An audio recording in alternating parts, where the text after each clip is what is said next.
Hello everyone. तो आज हम बनाने वाले हैं सीक्वेंस का यूज करके मल्टी कलर की इयरिंग। बेसिकली वैसे तो मैं ब्लैक कलर की इयरिंग बना रही हूँ, लेकिन मैं जो सीक्वेंस है वो मल्टी कलर में यूज करूंगी।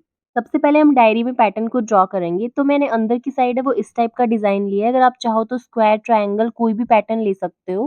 पैटर्न को हमेशा पेपर में ही ड्रॉ करना चाहिए। उसके बाद हम उसे शीट में ड्रॉ करेंगे ताकि हमारे जो दोनों इयरिंग है वो सेम बने। तो पैटर्न हमारा ड्रॉ हो गया है। अब मैं इसे सीजर से कट करूंगी। नेक्स्ट स्टेप के लिए हम ब्लैक कलर की शीट लेंगे जिसके ऊपर हमें अपने इयरिंग को बनाना है। तो मैं पैटर्न को इस शीट पे ड्रॉ कर लूंगी। साथ में हमें चाहिए ब्लैक कलर के बीड्स और व्हाइट कलर की tubes. Beads and half cut beads को लगाने के लिए हम यहाँ पे ग्लू एंड थ्रेड दोनों का यूज करेंगे। जो पैटर्न हमने ड्रॉ किया था उसके कॉर्नर में मैं नीडल को इंसर्ट करूंगी और हाफ कट बीड्स को निडल के अंदर इंसर्ट करूंगी। तो बीड्स को इंसर्ट करने के बाद मैं वहाँ पे ग्लू अप्लाई करूंगी। इसके ऊपर हम हाफ कट बीड्स को लगाएंगे। आप चाहो तो थ्रेड से भी बीड्स को लगा सकते हो, लेकिन कॉर्नर की जो हाफ कट बीड है वहाँ पे मैंने ग्लू का यूज किया है ताकि हमारी जो शेप है वो अच्छी आए। बाउंड्री पे हाफ कट बीड्स लगाने के बाद मैं अंदर की साइड ब्लैक कलर के बीड्स लगाऊंगी। जो मैंने पैटर्न ड्रॉ किया है उसी के ऊपर मैं ब्लैक कलर के बीड्स को लगा रही हूँ।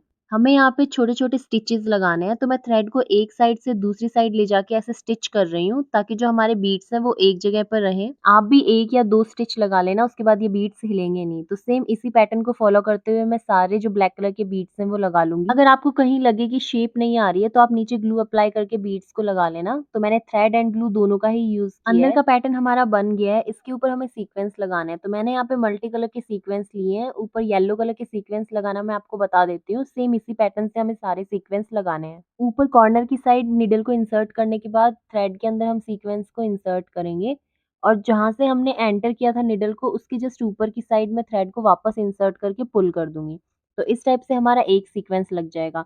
अब जहाँ पे हमने सीक्वेंस लगा रखा है उसके जस्ट पीछे की साइड में निडल को वापस इंसर्ट करूंगी और थ्रेड में सीक्वेंस डालने के बाद जो सीक्वेंस हमने लगा रखा है उसके जस्ट पीछे की साइड वापस नीडल को इंसर्ट करके पुल करेंगे। इस टाइप से जो सीक्वेंस है वो एक के पीछे एक आएंगे। तो मैंने यहाँ पे दोनों येलो कलर के सीक्वेंस लगा लिए हैं। आई होप आपको समझ आ रहा हो मैं क्या बोलना चाहती हूँ और कैसे सीक्वेंस लगा रही हूँ।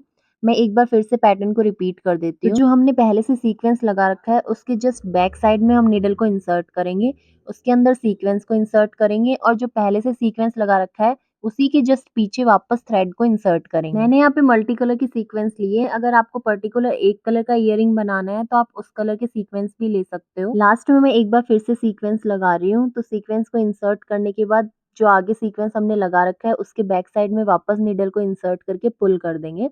तो इस टाइप से जो येलो सीक्वेंस थे वो मैंने कंप्लीट कर लिए हैं। जैसे मैंने ये वाले सीक्वेंस लगाए हैं वैसे ही हमें सारे सीक्वेंस लगाने हैं। तो एक-एक करके मैं सारे सीक्वेंस लगा लेती हूँ। अगर आपको भी मेरी तरह ज्वेलरी मेकिंग स्टार्ट करना है तो ज्वेलरी मेकिंग के लिए जो भी बेसिक मटेरियल है उसका लिंक मैंने डिस्क्रिप्शन बॉक्स में दे दिया है, आप चाहो तो देख सकते हो। सीक्वेंस लगाने के बाद मैंने इसे सीजर से कट कर दिया। आप देख रही हो मैंने साइड में थोड़ा-थोड़ा एक्स्ट्रा कट किया है क्योंकि वहाँ पे मैं फिनिशिंग के लिए बीड्स लगाऊंगी। बीड को नीडल के अंदर इंसर्ट करने के बाद शीट के अंदर से मैं नीडल को ऐसे नीचे की साइड ले जा रही हूँ।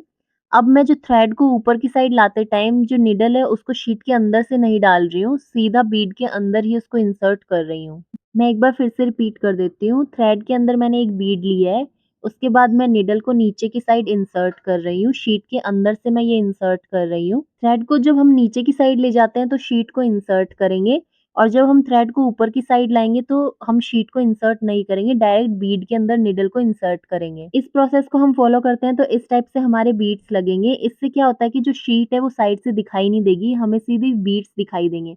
तो आप देख रहे हो इस टाइप से बीड्स लगाने से फिनिशिंग कितनी सुंदर लग रही है। फिनिशिंग कंप्लीट करने के बाद हमें हैंगिंग बनानी है। तो हैंगिंग बनाने के लिए मैंने यहाँ पे 7 ब्लैक कलर के बीड्स लिए हैं और उनके बीच में मैंने 3 ट्यूब ली है। सभी को थ्रेड के अंदर इंसर्ट करने के बाद लास्ट बीड को छोड़ के बाकी जितने भी बीड है उनके अंदर से हम निडल को वापस ऊपर की साइड निकालेंगे। इस टाइप से हमारी एक हैंगिंग बन के रेडी होगी। एक एक करके मैं सारी हैंगिंग बना लूंगी। तो जो बाकी की हैंगिंग है वो बनाते टाइम मैं नीचे से 2-2 बीड कम करती जा रही हूँ। एक बार मैंने 2-2 बीड कम किए और एक बार मैंने एक एक ट्यूब कम की है। तो इस टाइप से हमारा पूरा पैटर्न बन के रेडी हो जाएगा। नेक्स्ट पार्ट बनाने के लिए हमने सिर्फ ब्लैक कलर के बीड्स का यूज किया है। तो मैंने अंदर की साइड सिंगल ब्लैक कलर का बीड लिया है, उसके साइड में 2 मैंने लेयर लिए हैं ब्लैक कलर के बीड्स की। इसके बाद हम इसे सीजर से कट कर लेंगे। मैंने यहाँ पे थोड़ा एक्स्ट्रा ही कट किया है क्योंकि यहाँ पे मुझे फिनिशिंग करनी है।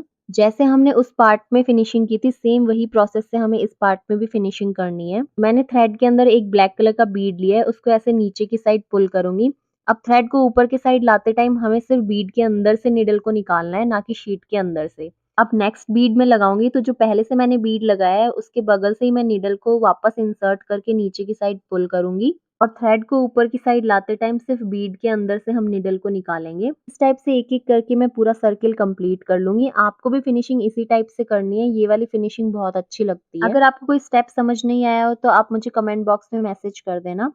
अब हमने जो दोनों पार्ट बनाए हैं उनको हमें एक-दूसरे से कनेक्ट करना है। आप चाहो तो जंप रिंग की हेल्प से भी कनेक्ट कर सकते हो, लेकिन मैं यहाँ पे थ्रेड की हेल्प से इसे कनेक्ट कर रही हूँ। हमें थ्रेड को एक साइड से दूसरी साइड इंसर्ट करना है, तो आप देख रहे हो पहले थ्रेड इस साइड था, अब मैं ऊपर के पार्ट में थ्रेड को इंसर्ट कर दूँगी। 2-3 बार हम इस प्रोसेस को रिपीट करेंगे तो हमारा जो इयरिंग है वो कनेक्ट हो जाएगा। लास्ट पार्ट में फिनिशिंग के लिए बैक साइड में ईयर स्टड को इंसर्ट करके ग्लू की हेल्प से अटैच कर देंगे और नीचे के पार्ट में मैं शीट को पहले ग्लू की हेल्प से अटैच कर दूँगी, उसके बाद जो एक्स्ट्रा शीट है उसको कट कर देंगे। तो फाइनली हमारे जो इयररिंग थे वो बन के रेडी हो गए हैं। आई होप आपको मेरी वीडियोज़ अच्छी लगती हों। Thank you for watching my videos. Bye bye.